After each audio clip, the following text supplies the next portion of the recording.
اما بعد فقد قال الله تبارك وتعالى كما ورد في القرآن المجيد اعوذ بالله من الشيطان الرجيم بسم الله الرحمن الرحيم والعصر ان الانسان لفی خسر الا الذين آمنوا وعملوا الصالحات وتواصوا بالحق وتواصوا بالصبر صدق الله العظيم رب اشرح لي صدري ويسر لي امري واحلل عقدة من لساني يفقهوا قولي اللهم ربنا الهمنا رشدنا واعذنا من شرور انفسنا اللهم ارنا الحق حقا وارزقنا اتباعه وارنا الباطل باطلا وارزقنا اجتنابه اللهم وفقنا لما تحب وترضى اللهم اجعلنا من عبادك الذين آمنوا وعملوا الصالحات وتواصوا بالحق وتواصوا بالصبر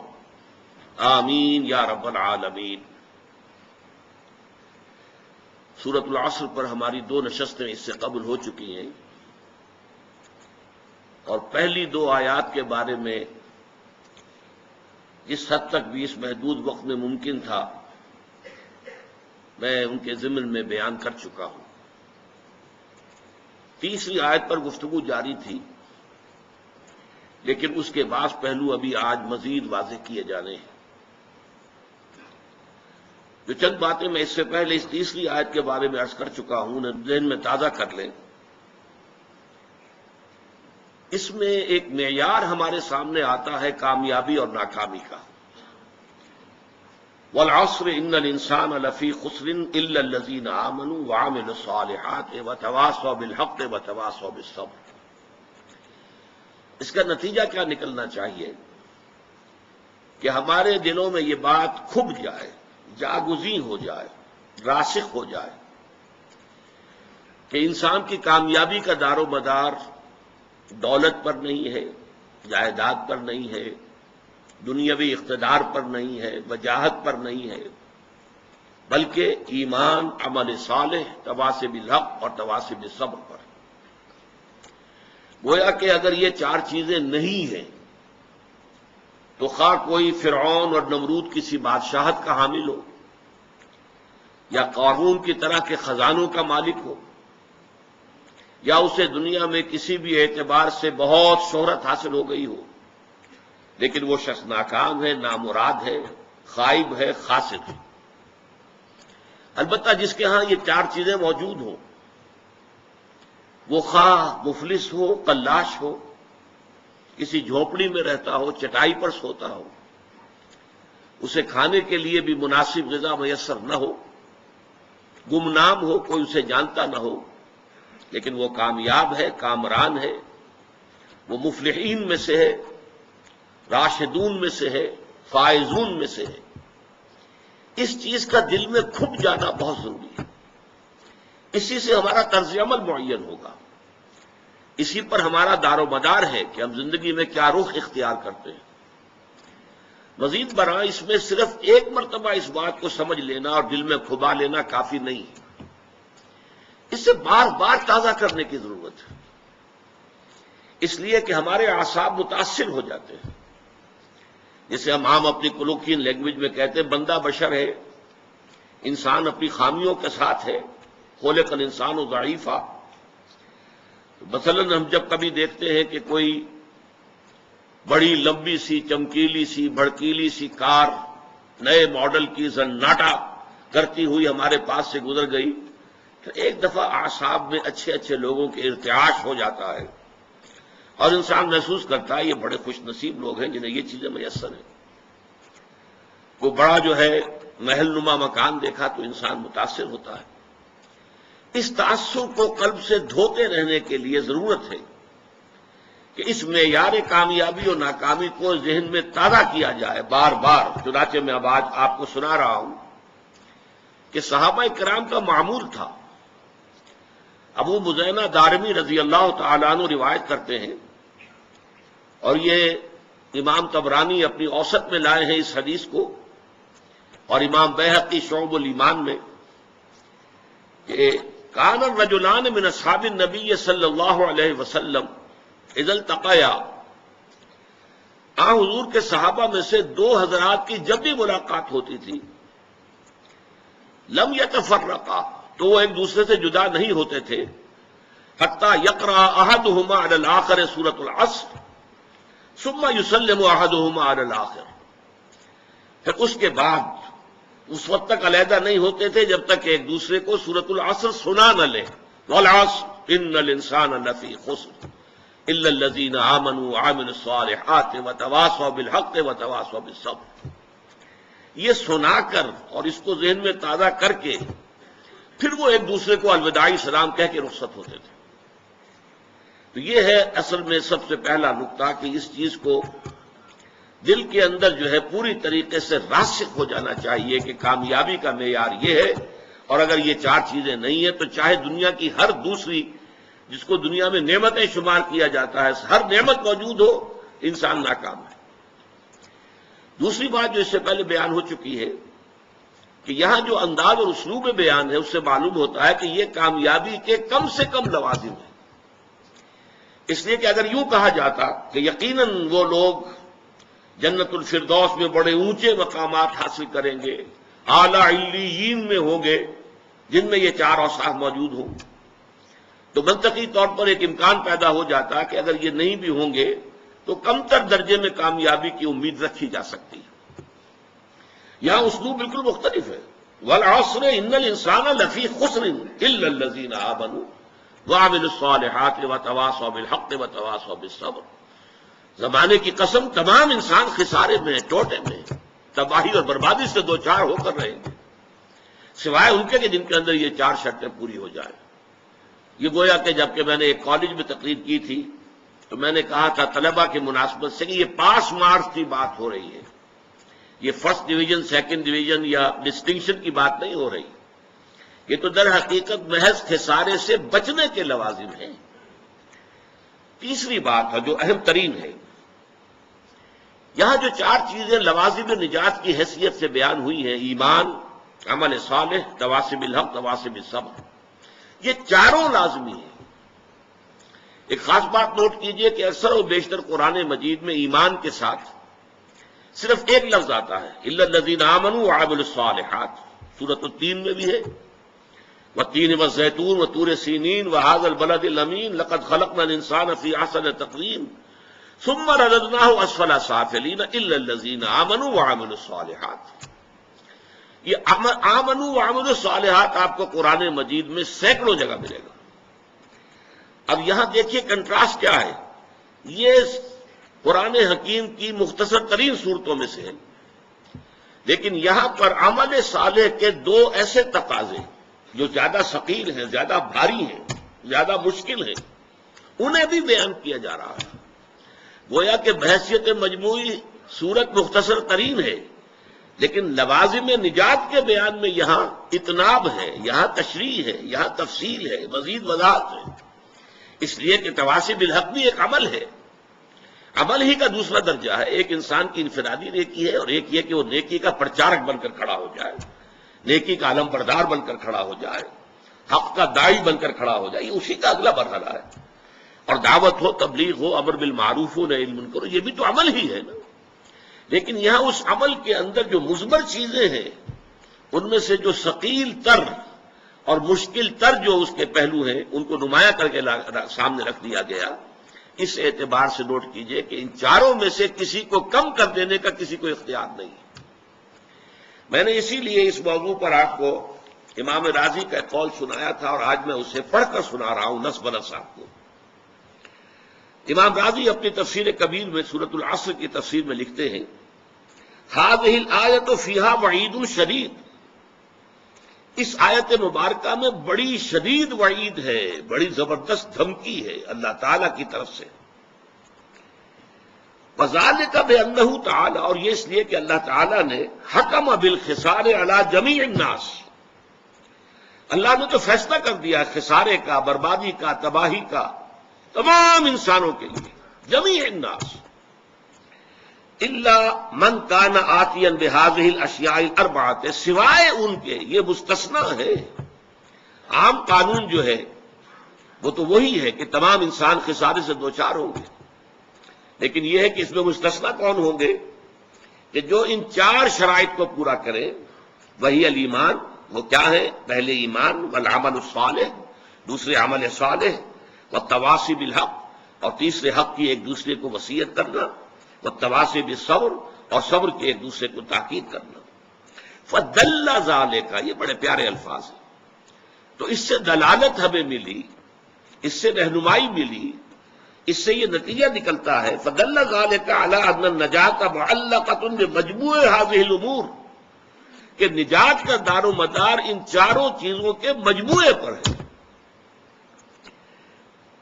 وَأَنَّهُ كَمَا يَلْزَمُ الْمُكَلَّفَ تَحْصِيلُ مَا يَخُصُّ بِنَفْسِهِ، اس لیے کہ جہاں مکلف جو ہیں، جو انسان اللہ تعالیٰ کی طرف سے جو رسپانسبل ہیں، جن کو جواب دہی کرنی ہوگی قیامت میں، جہاں ان پر کچھ چیزیں ایسی لازم ہیں، فرض ہیں، جو ان کا اپنی ذات کے ساتھ متعلق ہے۔ سچ بولو، جھوٹ نہ بولو، یہ انسان کا ذاتی فعل ہے۔ دھوکہ نہ دو، کہیں پر وعدہ خلافی نہ کرو، ذاتی فعل ہے۔ نماز ادا کرو، زکوٰۃ ادا کرو، ذاتی فعل ہے۔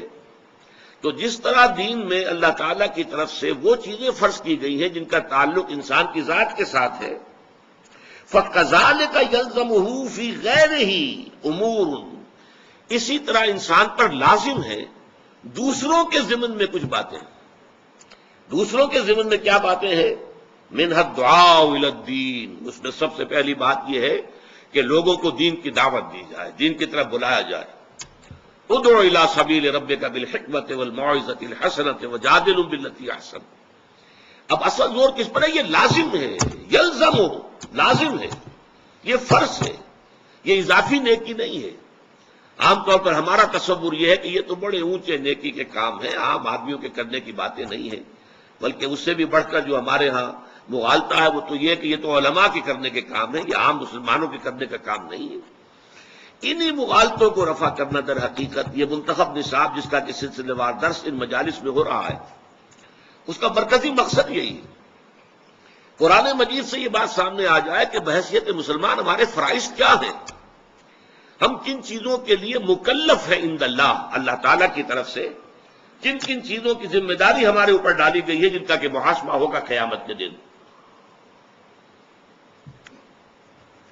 تو اس میں یہ ہے کہ کما یلزم، وہ چیزیں فَأَنَّهُ كَمَا يَلْزَمُ الْمُكَلَّفَ تَحْصِيلُ مَا يَخُصُّ نَفْسَهُ فَكَذَلِكَ يَلْزَمُهُ فِي غَيْرِهِ أُمُورٌ مِنْهَا الدُّعَاءُ إِلَى الدِّينِ، دین کی دعوت دینا، والنصیحہ، نصیحت ہے، تاکید ہے، وصیت ہے، اچھی بات کا کہنا ہے، وَالْأَمْرُ بِالْمَعْرُوفِ وَالنَّهْيُ عَنِ الْمُنكَرِ، اور امر بالمعروف اور نہی عن المنکر ہے۔ یہ چیزیں بھی لازم ہیں، یہ ضروری ہے۔ اصل میں یہ بات میں چاہتا ہوں آپ اچھی طرح سمجھ لیں، ہماری امت میں جو زوال آیا ہے اس کے اسباب تو بہت سے ہیں، لیکن یہ کہ اس کا ایک بہت بڑا مظہر کیا ہے، وہ یہ ہے کہ ہماری امت کی عظیم اکثریت یہ سمجھتی ہے، مانتے تو ہیں جنت کو، دوزخ کو، محاسبہ اخروی کو، لیکن یہ کہ سمجھتے ہیں کہ جب ہم مومن ہیں، جب مسلم ہیں تو مومن ہے تو نجات تو ہماری ہو جانی ہے۔ یہ تصور جیسے یہود میں عام ہو گیا تھا، لن تمسنا النار الا ایاما معدودات یا معدودہ، 2 جگہ قرآن میں یہ مضمون آیا ہے، ہمیں تو آگ چھو ہی نہیں سکتی مگر گنتی کے چند دن۔ تو اب بھی کہتے ہیں ہمارے شاعروں نے اس تصور کو اتنا بڑھایا ہے، اسیاں سے کبھی ہم نے کنارہ نہ کیا، پر تو نے دل آزردہ ہمارا نہ کیا، ہم نے تو جہنم کی بہت کی تدبیر لیکن تیری رحمت نے گوارا نہ کیا۔ یہ قرآن مجید کے مطابق تو یہ بات صحیح نہیں ہے۔ جہنم کی تدبیر کرو گے تو جہنم ہی میں جاؤ گے۔ اللہ تعالیٰ زبردستی کسی کو جنت میں داخل کرنے والا نہیں ہے، اور جنت کا معنی ہے تو محنت کرنی ہوگی، اس کے لیے محنت اور مشقت کرنی ہوگی، اس کے لیے ایمان اور عمل صالح اور تواصی بالحق اور تواصی بالصبر کے تقاضے پورے کرنے ہوں گے۔ لہذا یہ ہمارے ہاں جو اللہ تعالیٰ کی صفت ہے غفاری اور اللہ تعالیٰ کی صفت رحیمیت کا حوالہ جو ہے دے دیا جاتا ہے، ما غرک بربک الکریم، ایک مرکزی مضمون ہے یہ اس سورت کا جو آخری پارے میں ہے، سورۃ الانفطار۔ تمہیں کس چیز نے دھوکے میں ڈال دیا اپنے رب کے بارے میں؟ وہ کریم ہے، رحیم ہے، لیکن اس نے تمہیں اختیار دے کر تمہیں امتحان میں ڈالا ہے اور اس کا نتیجہ نکلے گا تمہارے اعمال کے اعتبار سے۔ یہ ضرور ہے کہ محض عمل کی بنیاد پر کسی کی نجات نہیں ہوگی، اللہ کی رحمت کی ضرورت ہوگی، لیکن بغیر عمل کے تو وہ رحمت بھی آپ کو ملنے والی نہیں ہے۔ اپنی سی محنت کر کے اللہ تعالیٰ کی رحمت کا اپنے آپ کو مستحق ثابت کرو، پھر وہ رحمت خداوندی جو ہے دستگیری کرے گی۔ تو یہ چیزیں در حقیقت، اور ایمان کا بھی عام تصور کیا ہے، وہ جو شہادت ہے اشہد ان لا الہ الا اللہ واشہد ان محمد رسول اللہ، اسی کو ہم نے ایمان سمجھ لیا۔ حالانکہ یہ تو اقرار باللسان سے ہم مسلمان تو ہو گئے۔ قالت الاعراب آمنا قل لم تؤمنوا ولكن قولوا اسلمنا ولما يدخل الايمان في قلوبكم۔ یہ بدو کہہ رہے ہیں ہم ایمان لے آئے، نبی ان سے کہہ دیجئے تم ایمان ہرگز نہیں لائے ہو، بلکہ یوں کہو کہ ہم اسلام لے آئے ہیں، ہم نے اطاعت قبول کر لی ہے، اور ابھی ایمان تمہارے دلوں میں داخل نہیں ہوا۔ جب تک یہ ایمان دل میں نہ کھب جائے وہ ایمان نہیں ہے، وہ کلمہ شہادت ہے، وربل اٹیسٹیشن ہے، وہ اسلام کا رکن ہے، ایمان کا نہیں ہے۔ ایمان کا رکن کیا ہے؟ ثم لم يرتابوا انما المؤمنون الذين آمنوا بالله ورسوله ثم لم يرتابوا۔ اصل مومن تو وہ ہے جو اللہ پر، اس کے رسول پر ایمان لائے، پھر شک میں ہرگز نہ پڑے، یقین کی کیفیت ہو جائے۔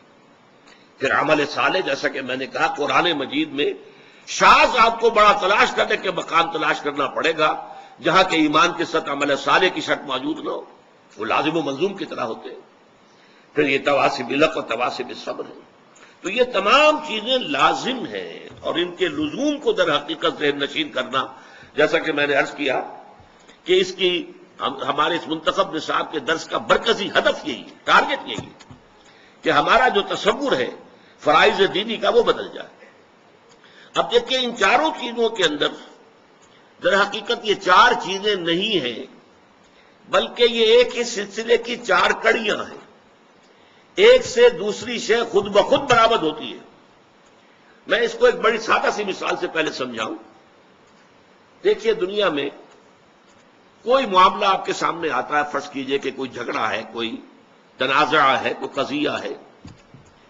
پہلا کام، اگر آپ واقعتاً شریف انسان ہیں، مضبوط سیرت و کردار کے مالک انسان ہیں، صاحب کردار انسان ہے، تو پہلا کام کیا ہوگا کہ آپ اصل حقیقت تلاش کریں امکانی حد تک کہ مسئلہ ہے کیا، کس کا حق ہے، کون برحق ہے، کون جو ہے اس کا حق ثابت ہوتا ہے۔ تو پہلے یہ ہے تفتیش، تحقیق کہ حقیقت معلوم ہو جائے۔ ثانیاً اب جو حقیقت آپ پر منکشف ہو، اب اسے قبول کرنا دل سے، اور اگر اس کا کوئی اثر آپ کی ذات پر بھی پڑتا ہو تو اس کو عملاً اختیار کرنا۔ فرض کیجئے کہ اس معاملے میں کوئی ایسا پہلو نکل آیا ہے جس کی زد خود آپ پر پڑ رہی ہے، تو اس لیے کہ مجھ پر زد آ رہی ہے یا میرے والدین پر آ رہی ہے، میرے رشتہ داروں پر آ رہی ہے، اگر غض بصر کریں گے، صرف نظر کریں گے، تو معلوم ہے سیرت اور کردار نام کی کوئی شے نہیں ہے، پھر بودا انسان ہے، کوئی حیثیت نہیں۔ جیسے کہ قرآن مجید میں سورہ نساء میں فرمایا گیا، یا ایھا الذین آمنوا کونوا قوامین بالقسط شہداء للہ ولو علی انفسکم او الوالدین والاقربین۔ اے ایمان والو، کھڑے ہو جاؤ عدل کے علم بردار بن کر، اللہ کے لیے گواہی دینے والے بن کر، اور چاہے کوئی معاملہ ایسا ہو کہ جو تمہارے خلاف جا رہا ہو، تمہارے والدین کے خلاف جا رہا ہو، تمہارے رشتہ داروں کے خلاف جا رہا ہو، عدل کا دامن ہاتھ سے نہیں چھوڑنا۔ اسی طرح فرض کیجئے کوئی فیصلہ جو ہے صحیح بات، اس سے آپ کے کسی دشمن کو فائدہ پہنچ رہا ہے، اب یہاں کس وجہ سے نہ رک جائیں۔ یا ایھا الذین آمنوا، یہ سورہ مائدہ میں ہے، کونوا قوامین للہ شہداء بالقسط ولا یجرمنکم شنآن قوم علی الا تعدلوا اعدلوا هو اقرب للتقوی۔ دیکھو کہیں ایسا نہ ہو کسی کی دشمنی تمہیں زیادہ عدل سے اور زیادہ حق سے منحرف کر دے، اس لیے کہ دشمن کو فائدہ پہنچ رہا ہے، تو یہ بات میں کیسے کہہ دوں؟ نہیں، دشمن کو فائدہ پہنچ رہا ہو یا اپنے کو نقصان پہنچتا ہو، جو حق ہے اسے بیان کرنا ہے اور اسے قبول کرنا ہے، اگر واقعی سیرت و کردار کا حامل انسان ہے۔ تیسرے درجے میں یہ کہ اس کا واشگاف اعلان کرو، ڈنکے کی چوٹ اعلان کرو۔ اور چوتھے یہ کہ اگر اس میں کوئی ریزنٹمنٹ ہوتی ہے، کوئی فریق جو ہے آپ کے خلاف کوئی اقدام کرتا ہے، کوئی پروپیگنڈا کرتا ہے، کوئی آپ کے خلاف جو ہے کوئی اور ایسی تدبیر کرتا ہے جس سے نقصان پہنچ سکتا ہے، تو ڈر کر خاموش نہیں ہو جانا، بلکہ یہ کہ وہ سارے خطرات کو برداشت کرتے ہوئے مردانہ وار جو حق بات ہے اسے کہنا ضرور ہے، اور اگر اس میں کوئی تکلیف آ رہی ہے تو اس کو جھیلنا ہے۔ یہ خود بخود جو ہے، یہ 4 قدم جو ہے، اگر انسان صاحب کردار ہے، اگر اس میں واقعتاً سیرت اور کریکٹر نام کی کوئی شے، تو یہ خود بخود ہوگا کہ ہر شے کی حقیقت تلاش کرو۔ نمبر 2، اس کو قبول کرو، اور اس کا کوئی عملی تقاضا ہے تو اس کو پورا کرو، اس کا اعلان کرو ڈنکے کی چوٹ، اور اگر اس میں تم پر کوئی تکلیف آئے تو جھیلو، برداشت کرو، مردانہ وار کھڑے ہو جاؤ۔ یہ 4 چیزیں میں نے آپ کو عام دنیاوی معاملات کے اعتبار سے بتائی کہ یہ ایک دوسرے کا منطقی نتیجہ ہے۔ یہ تو میں نے بہت گراؤنڈ لیول پر بات کی، اب ذرا بہت اونچی سطح پر بات کریں گے۔ دیکھیے، ہر ذی شعور انسان کے لیے سب سے پہلا مسئلہ جو دنیا میں آتا ہے وہ یہ ہے، میں کون ہوں، کہاں سے آیا ہوں، یہ کائنات کیا ہے؟ آیا یہ ہمیشہ سے ہے یا ہمیشہ رہے گی، یا یہ کہ کسی وقت کریٹ کی گئی ہے، تخلیق کی گئی ہے اور کسی وقت ختم بھی ہو جائے گی؟ اگر کریٹ کی گئی تو کریٹر کون ہے، خالق کون ہے؟ میرا اس کے ساتھ رابطہ کوئی ہو سکتا ہے؟ نہیں ہو سکتا۔ پھر یہ کہ میرے اندر خیر اور شر کے کچھ رجحانات تو ہیں، لیکن آیا یہ مستقل ویلیوز ہے یا ایسے ہی صرف میری سوچ ہے؟ نتھنگ از گڈ اور bad, only thinking makes it so, یا کچھ اور معاملہ ہے؟ علم کیا ہے، کہاں سے علم حاصل کریں؟ یہ فلسفے کے بڑے چوٹی کے مسائل، ایپسٹیمولوجی ہے، ایتھکس ہے، اور یہ کہ میٹا فزکس ہے۔ یہ تمام مسائل دنیا میں آتے ہیں ہر باشعور انسان کے۔ یہ دوسری بات ہے کہ اکثر لوگ بے شعور ہوتے ہیں، وہ یہ کہ ہر معاشرے میں جس میں آنکھ کھولی اس میں جو کچھ بھی لوگ مان رہے ہیں انہوں نے مان لیا۔ 100 خداؤں کو مان رہے ہیں، 100 کو مان لیا، چلو گاڑی چلاؤ، کوئی جو بھی ان کے تصورات اور عقائد اختیار کر لیا اور چل پڑے، بھیڑ چال۔ لیکن یہ کہ ہمیشہ آپ نے دیکھا کچھ نہ کچھ لوگ دنیا میں ایسے رہے کہ جنہوں نے محض اس وجہ سے کسی شے کو ماننے کے لیے تیار نہیں ہوئے کہ چونکہ لوگ مانتے ہیں، they wanted to know it for themselves۔ ہم خود تحقیق کریں گے، تفتیش کریں گے، غور و فکر کریں گے۔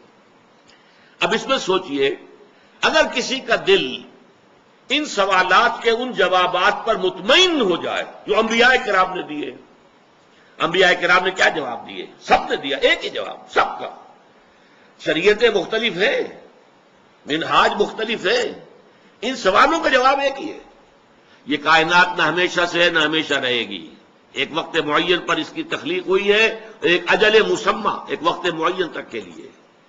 اس کا ایک خالق ہے اللہ، وہ واحد ہے اپنی ذات میں، صفات میں کوئی شریک نہیں اس کے، لا ضد لہ ولا ند لہ ولا مثل لہ ولا مثال لہ ولا مثیل لہ، کوئی اس جیسا نہیں۔ ولم یکن لہ کفوا احد، لم یلد ولم یولد۔ اس نے کائنات پیدا کی، اسی نے انسان کو پیدا کیا، انسان کو اشرف المخلوقات بنایا، فرشتوں کو اس کے سامنے جھکوا دیا، اور پھر انسانوں کی رہنمائی کے لیے ایک تو نیکی اور بدی کا علم الہامی طور پر اس کے اندر رکھ دیا، اور اس کے علاوہ اس نے اپنے نبی بھیجے، کتابیں بھیجی، شریعتیں نازل کی، رسول بھیجے۔ ان سارے جوابات کو مان لینا جو ہے یہ پہلا قدم ہے جس کا نام ایمان ہے۔ اب جس شخص نے یہ جوابات تسلیم کیے، مان لیا، اس کے لیے لازم ہوگا کہ اللہ کے احکام مانے، یہ منطقی نتیجہ ہے۔ لازم ہوگا کہ رسول کے بتائے ہوئے راستے پر چلے، لازم ہوگا کہ اپنے آپ کو اللہ کے غضب سے اور عذاب سے اور جہنم سے بچانے کی فکر کرے، یہ عمل صالح ہے۔ تیسرے درجے میں اب اسی کی دعوت دے، اسی کو لوگوں تک پہنچائے، لوگوں کو اسی راستے کی طرف بلائے۔ اور چوتھے درجے میں یہ کہ اگر اس میں کوئی تکلیف آتی ہے، جیسا کہ آپ کو معلوم ہے تمام انبیاء اور رسول کو تکلیفیں اٹھانی پڑی، کیسی کیسی تکلیفیں جھیلی ہیں ہمارے انبیاء اور رسول نے۔ اور حضور فرماتے ہیں کہ تمام انبیاء نے جو تکلیفیں برداشت کی ہیں، میں نے تنہا وہ ساری برداشت کی۔ آپ کا خون بھی آپ کو معلوم ہے بہا ہے 2 مواقع پر۔ آپ کو معلوم ہے کہ طائف کی مٹی میں بھی حضور کا خون جذب ہوا، اور پھر دامن احد میں تو خون کا فوارہ چھوٹا ہے آپ کے چہرے سے۔ یہ جو رخسار مبارک کی ہڈی تھی، اس کے اندر چونکہ وار تلوار کا جو ہے گھس گیا، اور خوف جو آپ نے پہنا ہوا تھا اس کی 2 کڑیاں بھی اس کے اندر گھس گئیں، تو اس میں جو ہے جب ان کو نکالا گیا ہے تو خون کا فوارہ چھوٹا، اتنا خون گیا ہے کہ آپ بے ہوش ہو گئے۔ تو تکلیفیں جھیلو، حق کے لیے، بھلائی کے لیے، عدل کے لیے، انصاف کے لیے، یہ ہے راستہ الا الذین آمنوا وعملوا الصالحات وتواصوا بالحق وتواصوا بالصبر۔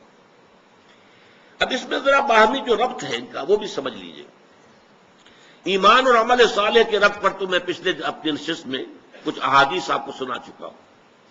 ایمان جب تک صرف ٹپ آف دی ٹنگ پر ہے، اقرار باللسان، عمل جدا ہو سکتا ہے، قول کچھ اور ہوگا، عمل کچھ اور ہوگا۔ لما تقولون ما لا تفعلون، اسی پر ڈانٹ پلائی گئی ہے سورہ صف میں، یا ایھا الذین آمنوا لما تقولون ما لا تفعلون، اے ایمان والو کیوں کہتے ہو جو کرتے نہیں ہو۔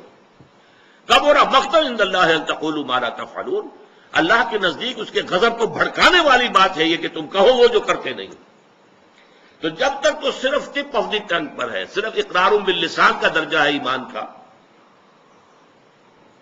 تو عمل علیحدہ قول علیحدہ، یہ متضاد ہو سکتی ہیں دونوں چیزیں۔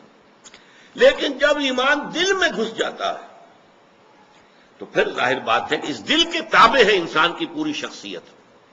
اس کے بعد کیا ہوگا؟ پھر عمل اس کے تابع ہو جائے گا، عمل اس کے مطابق ہوگا۔ عمل لازماً جو ہے، کیسے ہو سکتا ہے کہ یقین ہو دل میں اور اللہ کا حکم جو ہے انسان توڑ رہا ہو؟ یقین ہو کہ مر کے اللہ کے حضور میں حاضر ہونا ہے اور پھر اس کے احکام جو ہے اس کی خلاف ورزی کی جا رہی ہے۔ ایک کانسٹیبل کھڑا ہوتا ہے چوک پر تو آپ کی گاڑی سائیکل ہو یا موٹر سائیکل ہو یا کار ہو ٹھیک جگہ جا کر کھڑی ہو جاتی ہے، اور اگر کوئی کانسٹیبل نہیں ہے تو دائیں بائیں دیکھ کر کے کوئی ٹریفک نہیں ہے، اچھے اچھے لوگ جو ہیں وہ اشارہ توڑ جاتے ہیں۔ تو اگر کسی کو یقین ہو اللہ ہے اور ہر آن مجھے دیکھ رہا ہے، ہر آن دیکھ رہا ہے، چاہے میں 3 پردوں میں ہو جاؤں، میں نے گھر کا مین دروازہ بھی بند کیا ہے، پھر یہ کہ اس کے بعد سارے دروازے کھڑکیاں ان کے اوپر پردے بھی ڈال دیے ہیں، لیکن ایک آنکھ مجھے اب بھی دیکھ رہی ہے، اگر یہ یقین ہو تو کیسے اس کے حکم کی خلاف ورزی ہوگی؟ اس لیے میں نے حدیثیں آپ کو سنائی تھی، لا یزنی الزانی حین یزنی وہو مومن، کوئی زانی حالت ایمان میں زنا نہیں کرتا۔ کیسے ممکن ہے کہ دل میں ایمان ہو اور زنا ہو رہا ہو؟ ناممکن۔ پھر وہ دھیلے کی قیمت نہیں اس ایمان کی۔ کوئی شرابی حالت ایمان میں شراب نہیں پیتا، کوئی چور حالت ایمان میں چوری نہیں کرتا۔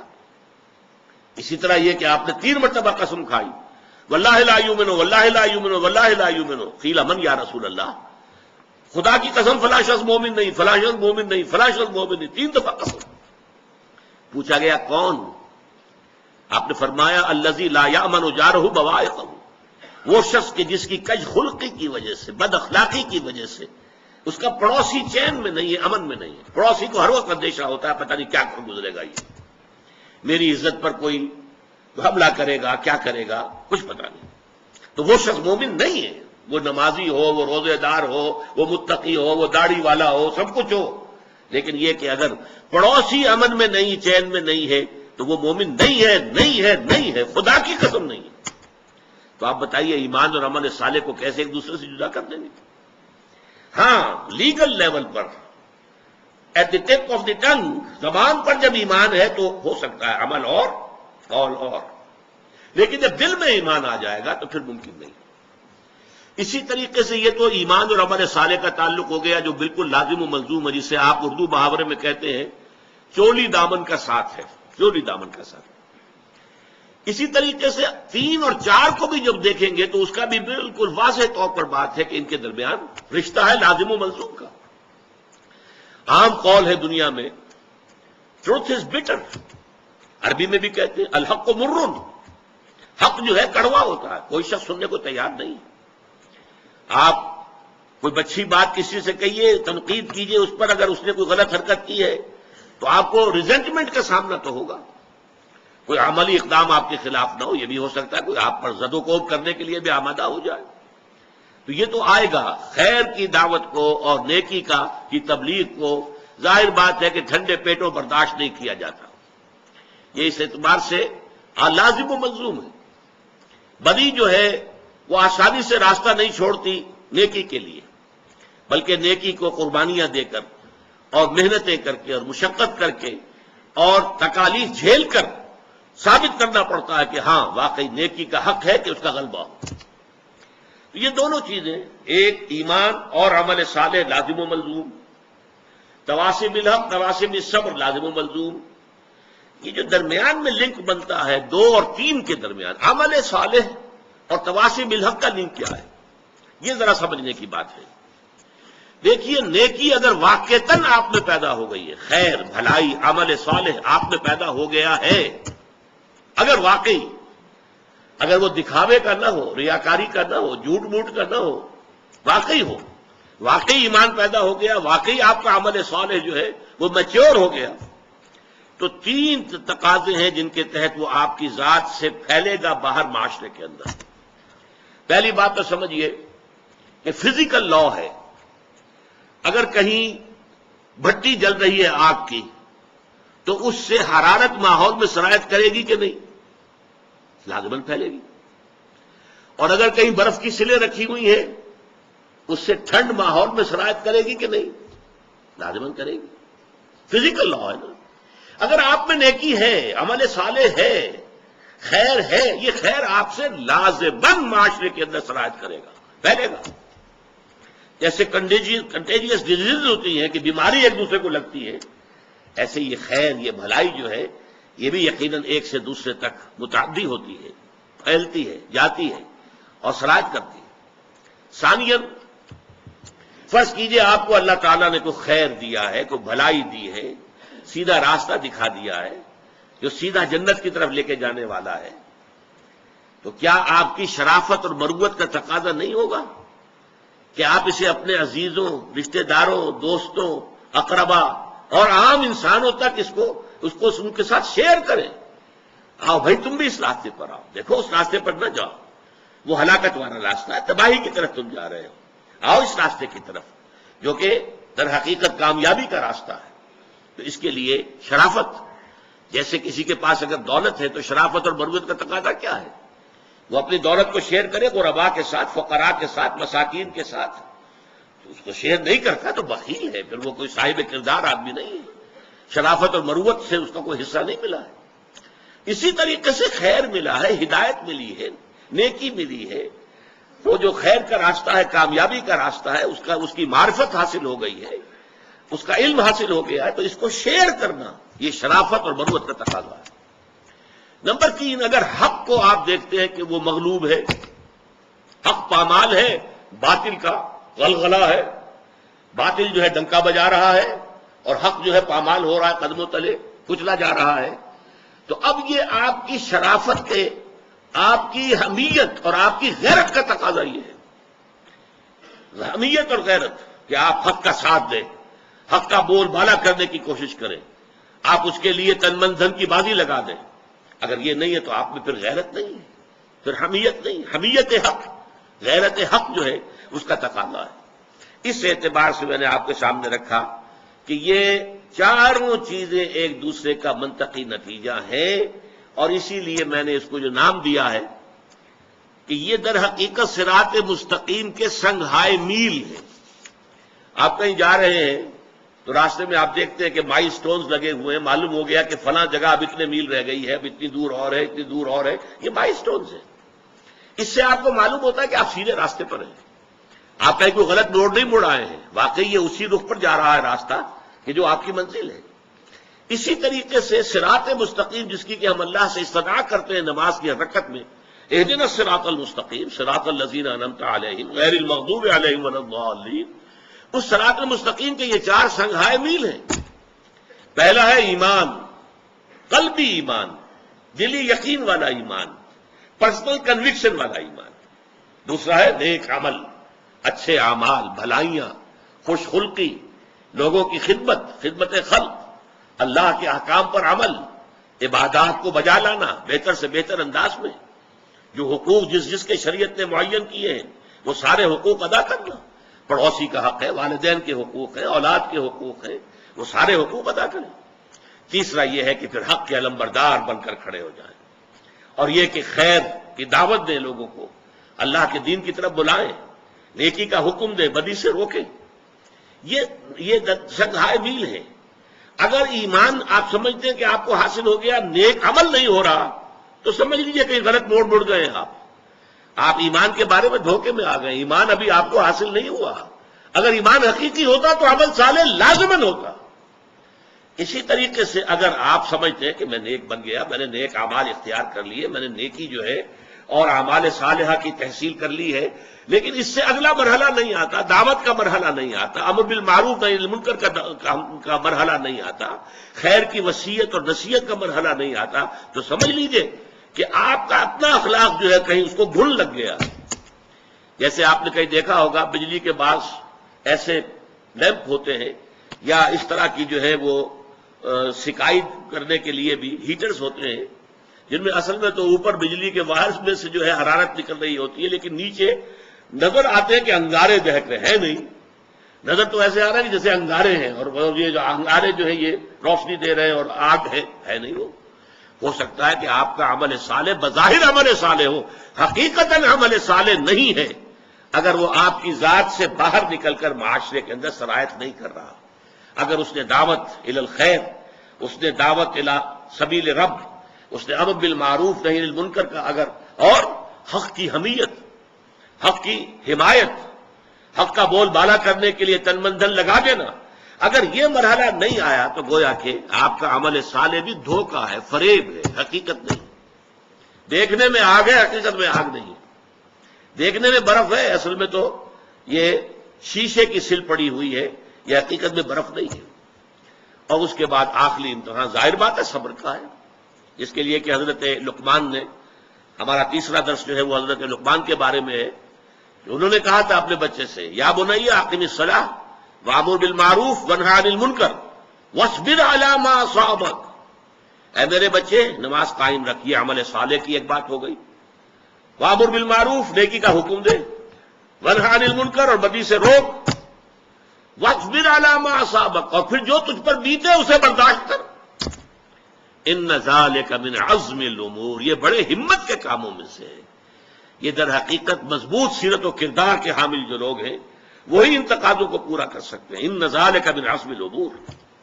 اب آخری نقطہ میں بیان کرنا چاہ رہا ہوں، ان چاروں چیزوں میں ایک توازن کی ضرورت ہے۔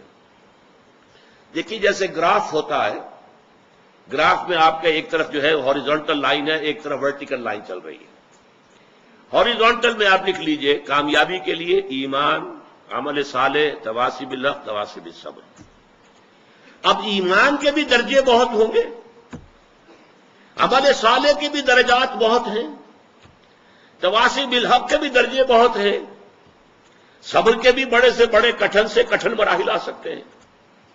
اب ان میں یوں سمجھیے کہ اگر کسی کو ایمان میں کچھ ترفع حاصل ہو گیا ہے، ایمان زیادہ نکھر گیا ہے، زیادہ چمک گیا ہے، اسی پیمانے سے، اسی تناسب سے عمل صالح کے اندر بھی نکھار، جوبن آنا چاہیے، اس کے اندر روشنی پیدا ہونی چاہیے، اور اسی درجے میں پھر تواصی بالحق کے اندر بھی انسان زیادہ کوشاں ہو، زیادہ محنت کرے اور پھر صبر کرے۔ یہ گویا کہ ایک توازن کے ساتھ ہو۔ اس سے بھی اوپر چلے گئے، فرض کیجئے ایمان جو ہے وہ اس درجے کو پہنچ گیا، جیسے کہ ایک صحابی نے کہا تھا جب ان سے حضور نے پوچھا صبح فجر کے بعد، کیف اصبحت یا اخی، یا جو بھی الفاظ تھے، آج صبح کیسے ہوئی تمہیں؟ انہوں نے کہا اصبحت مومنا حقا یا رسول اللہ، عرض کیا اے اللہ کے رسول میرا تو ایمان بالکل، میرا صبح جو مجھے ہوئی ہے وہ سچے ایمان کی صبح ہوئی ہے۔ یہ بڑا غیر معمولی جواب تھا۔ تو حضور نے پوچھا لکل شیء صفۃ فما صفۃ ایمانک، ہر شے کی کوئی صفت ہوتی ہے جس سے اس کو پہچانتے ہیں، تو تم جو یہ دعویٰ کر رہے ہو کہ مومنا حقا، ایک سچے حقیقی مومن کی صبح مجھے نصیب ہوئی ہے، تو تمہارے ایمان کی کیا صفات ہیں؟ انہوں نے عرض کیا کأنی انظر الی الجنہ، حضور میری حالت تو یہ کہ گویا کہ میں اپنی آنکھوں سے جنت کو دیکھ رہا ہوں، وکأنی انظر الی النار، اور میرے یقین کی کیفیت یہ ہے کہ جیسے کہ میں اپنی آنکھوں سے جہنم کو دیکھ رہا ہوں۔ تو یہ بھی کیفیت ہے، ایمان کا درجہ یہ بھی ہے۔ جب ایمان کا یہ درجہ ہو تو عمل بھی بہت بلند ہونا چاہیے، خدمت خلق اس کی زندگی میں بہت نمایاں ہونا چاہیے، اس کے اپنے کردار میں صرف فرائض نہیں، فرائض سے آگے مستحبات، حضور کے نقش قدم پر زیادہ سے زیادہ پیروی، آپ کا انداز ہر طور سے اختیار کرنے کی ہر ممکن کوشش، پھر اسی درجے میں پھر حق کے لیے تن من دھن لگا دینا، جان کی بازی کھیل جانا، یہ چیزیں ایک توازن کے ساتھ بڑھنی چاہیے۔ اگر عدم توازن ہو تو اس کو ہم کہیں گے اپنی میڈیکل ٹرمینالوجی میں دیر از سم پیتھولوجی سم ویئر، کہیں نہ کہیں کوئی گڑبڑ ہے، نارمل نہیں ہے معاملہ، اگر یہ عدم توازن ہے۔ مثلا ایک روایت جو میں آپ کو سنانا چاہتا ہوں، حضور نے فرمایا صلی اللہ علیہ وسلم، اوحى اللہ عز وجل الی جبرائیل علیہ السلام، اللہ تعالیٰ نے حضرت جبرائیل علیہ السلام کو وحی کے ذریعے سے حکم دیا، ان اقلب مدینۃ کذا و کذا باہلھا، فلاں فلاں شہروں کو اس کے رہنے والوں سمیت تلپٹ کر دو، الٹ دو۔ قال فقال، حضور نے ارشاد فرمایا کہ اس پر حضرت جبرائیل نے عرض کیا علیہ الصلوۃ والسلام، اے رب ان فیہا عبدک فلانا لم یعصک طرفۃ عین، پروردگار ان بستیوں میں تو تیرا فلاں بندہ بھی ہے جس نے پلک جھپکنے جتنی دیر بھی کبھی معصیت میں بسر نہیں کی۔ اب غور کیجئے، اس سے اونچا نیکی کا مقام ہو سکتا ہے؟ یہ گواہی دینے والا کوئی کرائے کا وکیل نہیں ہے، حضرت جبرائیل ہے، اور گواہی کہاں دے رہے ہیں؟ بارگاہ خداوندی میں، جہاں ابو جہل اور فرعون بھی جھوٹ نہیں بولیں گے، سچ بولیں گے، قال ثوابا، وہاں یہ گواہی دے رہے ہیں۔ اس شخص کے ایمان اور عمل صالح کا کیا حال ہوگا جس کے بارے میں جبرائیل کی گواہی ہے کہ پلک جھپکنے جتنی دیر بھی کبھی معصیت میں بسر نہیں کی۔ قال فقال، حضور نے فرمایا، اس پر اللہ تعالیٰ نے ارشاد فرمایا، اقلبها علیہ وعلیہم، الٹو اس بستی کو، پہلے اس شخص پر پھر دوسروں پر۔ فإن وجهه لم يتمعر في ساعة قط، اس لیے کہ اس شخص کے چہرے کا رنگ کبھی میری حمیت کی وجہ سے بدلا نہیں، یعنی یہ کہ یہ دیکھتا رہا برائیاں پھیل رہی ہیں، منکرات کا عروج ہے، جو معروف ہے وہ دبا ہوا ہے، شریعت کے جو ہے دھجیاں بکھیری جا رہی ہیں، اللہ کے احکام جو ہے ان کو توڑا جا رہا، اور یہ لگا رہا مست رکھو ذکر و فکر صبح گاہی میں اسے، پختہ تر کر دو مزاج خانقاہی میں اسے۔ اس نے باطل کا مقابلہ نہیں کیا، اس نے حق کی حمیت میں کھڑے ہو کر اور لوگوں کو جو ہے حق کی دعوت نہیں دی، اور ان کی طرف سے کوئی جو ریزنٹمنٹ تھی اس کو برداشت نہیں کیا، یہ زیادہ بڑا مجرم ہے۔ اقلبها علیہ وعلیہم، الٹو ان بستیوں کو، پہلے اس پر پھر دوسروں کو۔ یہ ہے عدم توازن۔ اس کی دوسری انتہا کیا ہوگی؟ فرض کیجئے ایک شخص ہے، وہ اقامت دین کے لیے جد و جہد کر رہا ہے، تن من دھن صبح شام لگا ہوا ہے، یہ اونچا ترین مرحلہ ہے، یہ تواصی بالحق کی بلند ترین منزل ہے، لیکن دوسری طرف حال کیا ہے؟ ایمان بس صرف سرسری سے حاصل ہے، وہ یقین والے ایمان کی طرف کبھی دلچسپی نہیں ہوئی، توجہ ہی نہیں ہوئی، اور یہ کہ اعمال میں نماز بھی بڑی مشکل سے مارے باندھے کو پڑھی جا رہی ہے۔ اگر یہ صورتحال ہے تو یہ عدم توازن کی برعکس کیفیت ہوگی۔ ان چاروں چیزوں میں توازن ہونا چاہیے۔ والعصر ان الانسان لفی خسر الا الذین آمنوا وعملوا الصالحات وتواصوا بالحق وتواصوا بالصبر، صدق اللہ العظیم۔ اللہم ربنا اجعلنا من عبادک الذین آمنوا وعملوا الصالحات وتواصوا بالحق وتواصوا بالصبر، آمین یا رب العالمین۔